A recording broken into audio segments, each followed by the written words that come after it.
दोस्तों मैं हूं आपका दोस्त एंड होस्ट आपके अपने YouTube channel MS new classes पर। दोस्तों मैं आप लोगों के लिए लेकर आया हूं बाल विकास एवं शिक्षा शास्त्र के कुछ प्रश्न जो आपको टेट के अंदर, एसटेट के अंदर, सीटेट के अंदर,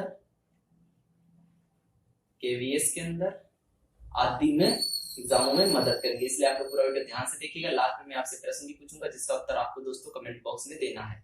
तो दोस्तों ज्यादा टाइम ना लगाते हुए हम लोग बढ़ते हैं अपने प्रश्न की ओर। और पहला प्रश्न आपकी स्क्रीन पर कुछ इस तरीके से, शिक्षा मनोविज्ञान का केंद्र है बालक, शिक्षक, शिक्षण विधि, पाठ्यक्रम। तो शिक्षा मनोविज्ञान यानी शिक्षण कार्य में आपका जो शिक्षण कार्य होता है उसमें मुख्य बिंदु जो आपके होते हैं वो 3 होते हैं। कितने होते हैं? 3 होते हैं, जिसमें आपका फर्स्ट वाला जो होता है वो बालक होता है, और सेकंड वाला जो आपका होता है वो शिक्षक होता है, और लास्ट का जो आपका होता है वो होता है पाठ्यक्रम। तो ये भी आप लोग ध्यान में रखिएगा। यानी शिक्षण कार्य में मुख्य बिंदु 3 होते हैं, बालक, शिक्षक और पाठ्यक्रम। तो इसमें सबसे इंपॉर्टेंट जो होता है वो बालक होता है। ये आपको बताया जॉन डीवी ने। किसने बताया?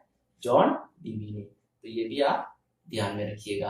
तो यहाँ पर पूछा शिक्षा मनोविज्ञान का केंद्र बिंदु है, तो आजकल बाल केंद्रीय शिक्षा चल रही है, तो इसमें आपका बालक जो है सबसे ज्यादा इंपॉर्टेंट या महत्वपूर्ण है। शिक्षा मनोविज्ञान का केंद्र बिंदु बालक है। अगला प्रश्न है, वृद्धि और विकास है एक दूसरे के विरोधी, एक दूसरे के समान, एक दूसरे के पूरक, इनमें से कोई नहीं। अच्छा, वृद्धि और विकास में अंतर क्या होता है ये आप लोग समझ लीजिए। वृद्धि आपकी मात्रात्मक होती है, विकास आपका गुणात्मक और आंशिक रूप से मात्रात्मक होता है। मतलब ये होता है कि वृद्धि को आप एग्जैक्ट नाप सकते हैं और तोल सकते हैं, विकास को आप ना तो एग्जैक्ट नाप सकते हैं ना तोल सकते हैं। लेकिन ये एक दूसरे के क्या होते हैं? ये एक दूसरे के पूरक होते हैं। यानी ऑप्शन नंबर सी आपका सही हो जाएगा। अगले प्रश्न पे बढ़ते हैं। किशोरावस्था बढ़े हुए संघर्ष, तनाव, तूफान एवं विरोध की अवस्था है। यह कथन किसका है? स्किनर का, रॉस का, स्टेनले हॉल का, इनमें से कोई नहीं। तो यह कथन आपका स्टेनले हॉल का है। अच्छा, किशोरावस्था होती क्या है? किशोरावस्था आपकी 12 से लेके 18 वर्ष तक की आयु, यानी 6 वर्ष इसमें आपके आते हैं। यानी 12 से लेके 18 वर्ष तक की जो आपकी आयु होती है वो किशोरावस्था के अंतर्गत रखी जाती है। अच्छा, इसमें संवेगों जो आपके संवेग होते हैं वो चरम पर होते हैं, इसलिए आप लोग चीजों के भी सामंजस्य नहीं स्थापित कर पाते या बिठा पाते, इसलिए किशोरावस्था को स्टेनले हॉल ने बड़े बल, तनाव एवं तूफान की अवस्था कहा है। दोस्तों उम्मीद करते हैं ये प्रश्न आपकी समझ में आया होगा। अगले प्रश्न की ओर दोस्तों बढ़ते हैं। अगला प्रश्न आपकी स्क्रीन पर कुछ इस तरीके से, विकास के अधिगम सिद्धांत का प्रतिपादन किसने किया? विकास के अधिगम यानी किस तरीके से हम सीखते हैं और किस तरीके से हम अनुभव को प्राप्त करते हैं चीजों के जरिए, इसके बारे में बताया गया। तो विकास के अधिगम सिद्धांत का प्रतिपादन जो करने वाले आपके थे वो कौन थे? James Graver, Robert Richardson Sears, Clark Hull, McDougall. तो यहाँ पर विकास के अधिगम सिद्धांत का प्रतिपादन किसने किया? ये रॉबर्ट रिचर्डसन सीयर्स ने किया। यानी ऑप्शन नंबर बी आपका सही हो जाएगा। उम्मीद करते हैं ये प्रश्न दोस्तों आपकी समझ में आया होगा और इसको आप लोग ध्यान भी रखिएगा। विद्यालय द्वारा बालक का सामाजिकरण निम्नलिखित में से किस कारक पर सबसे अधिक निर्भर करता है? सामुदायिक भावना का विकास, पाठ्यक्रम, पाठ्यक्रियेतर, पाठ्यांतर कार्यक्रम, अनुशासन। तो विद्यालय द्वारा बालक का सामाजिकरण निम्नलिखित में से किस कारक पर सबसे ज्यादा निर्भर करता है? ये सामुदायिक भावना का विकास, यानी ऑप्शन नंबर ए पर सबसे ज्यादा निर्भर करता है। अच्छा, सामाजिकरण पर सबसे ज्यादा जो आपका जोर दिया वो वाइगोत्स्की ने दिया। किसने दिया? वाइगोत्स्की ने दिया। ये भी चीज आप लोग ध्यान में रखिएगा। अगले प्रश्न की ओर बढ़ते हैं दोस्तों। अगला प्रश्न आपकी स्क्रीन पर कुछ इस तरीके से, यदि आप एक संवेगात्मक रूप से असंतुलित बालक को पढ़ाना चाहते हैं तो आप क्या करेंगे? जो संवेगात्मक रूप से असंतुलित यानी संवेगों के बीच सामंजस्य स्थापित नहीं कर पाता है या उनको कंट्रोल नहीं कर पाता है। अच्छा, संवेग आपके भय, क्रोध, प्रेम, ईर्ष्या, द्वेष, ये सारे संवेग के अंतर्गत आते हैं। तो यदि आप एक संवेगात्मक रूप से असंतुलित बालक को पढ़ाना चाहते हैं तो आपको क्या करना होगा? उससे व्यवहार त्रुटि का ज्ञान ना कराएं, उसके त्रुटि युक्त व्यवहार को स्वीकृत ना करें, उसके नकारात्मक व्यवहार के प्रति दंडित करें। नहीं, दंडित तो कर नहीं सकते। उसके समकक्ष अन्य उत्तम छात्रों का उदाहरण प्रस्तुत करेंगे। अगर उदाहरण प्रस्तुत करेंगे तो तुलना करेंगे, और चूंकि शिक्षा में तुलना नहीं कर सकते आप, तो ये दोनों तो आपके कट जाएंगे। अगर ये संवेगात्मक रूप से असंतुलित बालक को पढ़ाना चाहते हैं, ये अगर संतुलित बालक होता तो उसे त्रुटि युक्त का ज्ञान कराते, चूंकि असंतुलित है तो उसके त्रुटि युक्त व्यवहार को स्वीकृत ना करें। अगर वो गुस्सा कर रहा तो उसको स्वीकार ना करें, बल्कि उस पर कंट्रोल करने की कोशिश करें और चीजों के बीच सामंजस्य स्थापित करने के लिए उसे प्रेरित करें। तो उम्मीद करते हैं ये प्रश्न भी दोस्तों आपकी समझ में आया होगा। अगले प्रश्न की ओर बढ़ते हैं। अगला प्रश्न आपकी स्क्रीन पर कुछ इस तरीके से है, उचित संवेगात्मक संतुलन का अनिवार्य घटक है। उचित संवेगात्मक संतुलन, संवेगात्मक घटना के प्रति अनुकूलन तथा सामाजिक नियमों के संदर्भ में अनुक्रिया, संवेगों के आधार पर जीवन में दुख, दर्द, प्रसन्नता के क्षणों का एहसास, आत्मसम्मान की रक्षा हेतु आक्रामकता, सुनियोजित नियंत्रण ताकि संवेग प्रत्येक कार्य में हस्तक्षेप ना करे।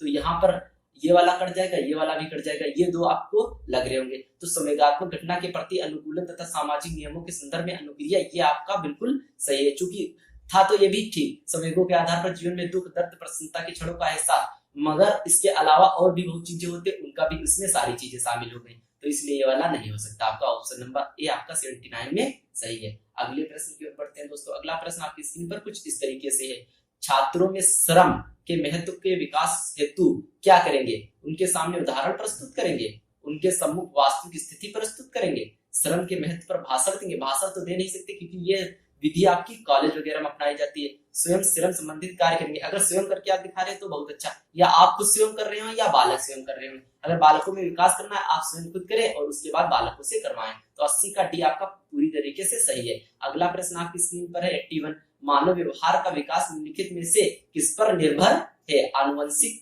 पर्यावरण या दोनों? तो मानव व्यवहार का जो विकास होता है वो आनुवंशिकता और पर्यावरण दोनों चीजों पर निर्भर करता है, यानी ऑप्शन नंबर सी आपका सही हो जाएगा। अगले प्रश्नों की ओर बढ़ते हैं दोस्तों। अगला प्रश्न आपकी स्क्रीन पर कुछ इस तरीके से है, मानव व्यवहार का विकास निम्नलिखित में से किन कारकों पर निर्भर करता है? अभिवृद्धि पर यानी वृद्धि पर, परिपक्वता या परिपक्वन पर, विकास पर, उपरोक्त सभी। तो मानव व्यवहार का जो विकास है वो इन सभी चीजों पर निर्भर करता है। जब इन सभी चीजों का विकास होता है तो उसका व्यवहार का भी विकास होता है, यानी 82 का आपका डी हो जाएगा। 83 नंबर प्रश्न आपकी स्क्रीन पर है, बाल व्यवहार में परिवर्तनों का यानी चेंजेस जो होते हैं का कारण है? प्राथमिक रूप से परिपक्वता, केवल परिपक्वता, केवल वाले तो ऑप्शन आपके इसी तरीके से कट जाते हैं। अधिगम में परिपक्वता, दोनों की उचित मात्रा, केवल अधिगम। तो बाल व्यवहार में जो परिवर्तन आते हैं वो अधिगम और परिपक्वता दोनों का जो है मिश्रित रूप होते हैं, यानी 83 का आपका सी सही हो जाएगा। अगले प्रश्न की ओर दोस्तों हम लोग बढ़ते हैं। अगला प्रश्न आपकी स्क्रीन पर कुछ इस तरीके से, बालक के शारीरिक विकास की दर निर्भर करती है पूर्ण रूपेण उसके वंशानुक्रम की संरचना पर, यानी पूरी तरह से वंशानुक्रम पर, प्राथमिक रूप से वंशानुक्रम ठीक की संरचना जो कि पर्यावरणीय प्रभाव से युक्त हो। हाँ बिल्कुल सही, प्राथमिक रूप से आपका वंशानुक्रम और उसके बाद पहले ये मैटर करता है कि आप में वंशानुक्रम गुण कैसे मिले, उसके बाद आपका वातावरण मैटर करता है। तो बी वाला आपका सही। अच्छा यहाँ पर कुछ उल्टा कर दिया, प्राथमिक रूप से उनके पर्यावरण, प्राथमिक रूप से पर्यावरण नहीं, प्राथमिक रूप से वंशानुक्रम और उसके बाद पर्यावरण। तो ये तो आपके दोनों कट जाएंगे, ये बी वाला आपका सही हो जाएगा। ये इसलिए कट जाएगा, वंशानुक्रम में वातावरण के अनिश्चित प्रभाव पर, अनिश्चित नहीं निश्चित प्रभाव पर होता है। तो यहाँ पर 84 का आपका बी सही है। उम्मीद करते हैं ये प्रश्न भी दोस्तों आपकी समझ में आएगा। अगले प्रश्न की ओर बढ़ते हैं। अगला प्रश्न आपकी स्क्रीन पर कुछ इस तरीके से, छात्रों के उचित विकास की दृष्टि से विद्यालय में किस चीज की आवश्यकता अधिक है? विद्यालयों में खेल का मैदान हो, अध्यापकों के लिए उचित व्यवस्था हो, विद्यालय में अच्छा पुस्तकालय हो, विद्यालय के कक्ष उचित हो। तो ये वाला और अध्यापकों के लिए उचित व्यवस्था हो तो ये तो कट जाएगा क्योंकि छात्रों का उचित विकास करना है, अध्यापक का थोड़ी। तो विद्यालय में खेल का मैदान और विद्यालय में अच्छा पुस्तकालय को इसलिए ज्यादा महत्व दिया गया, ये वाला ऑप्शन इसलिए आपका सही क्योंकि विद्यालय में अच्छा पुस्तकालय होने से बालकों पर अच्छा प्रभाव पड़ता है। और चूंकि विद्यालय के पुस्तकालय को विद्यालय का हृदय भी कहा गया, यानी पुस्तकालय विद्यालय का हृदय, इसलिए ये ऑप्शन ज्यादा सही। अच्छा विद्यालय में खेल का मैदान हो, ये भी सही है क्योंकि खेल का मैदान तो होना चाहिए क्योंकि इससे बालक का शारीरिक विकास बहुत ज्यादा प्रभावित होता है। चूंकि विद्यालय में खेल का मैदान बहुत जरूरी है और बालकों के लिए भी खेल का मैदान बहुत जरूरी है। इस पर जो है स्वामी विवेकानंद जी ने आपको ये भी बताया कि आज के बालक को श्रीमद् भगवत गीता की आवश्यकता नहीं बल्कि खेल के मैदान की आवश्यकता है। मगर यहाँ पर आपका जो ज्यादा इंपॉर्टेंट है, छात्रों के उचित विकास के पूछा है, शारीरिक विकास नहीं पूछा, उचित विकास पूछा।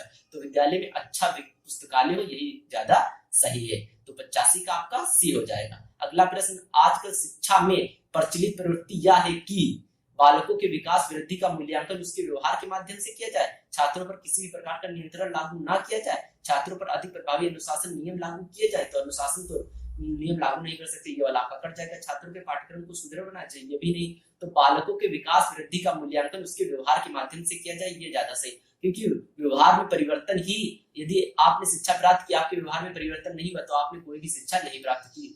ये आजकल कथन बहुत ज्यादा प्रचलन के अंदर है। तो 86 का आपका ए वाला हो जाएगा। अगले प्रश्न की ओर दोस्तों हम लोग बढ़ते हैं। अगला प्रश्न आपकी स्क्रीन पर कुछ इस तरीके से है, एक बालक किसी समय जो विकास प्रकट करता है वह वास्तविक रूप से परिणाम होता है उस अनुभव का जो उसे प्राप्त होते हैं, उस पर प्रभाव डालने वाले वातावरण एवं आनुवंशिक कारणों के योगफल का, उस पर पड़ने वाले सामाजिक दबावों का, उसे अभिवृद्धि में सहायक अवसरों की प्राप्ति का।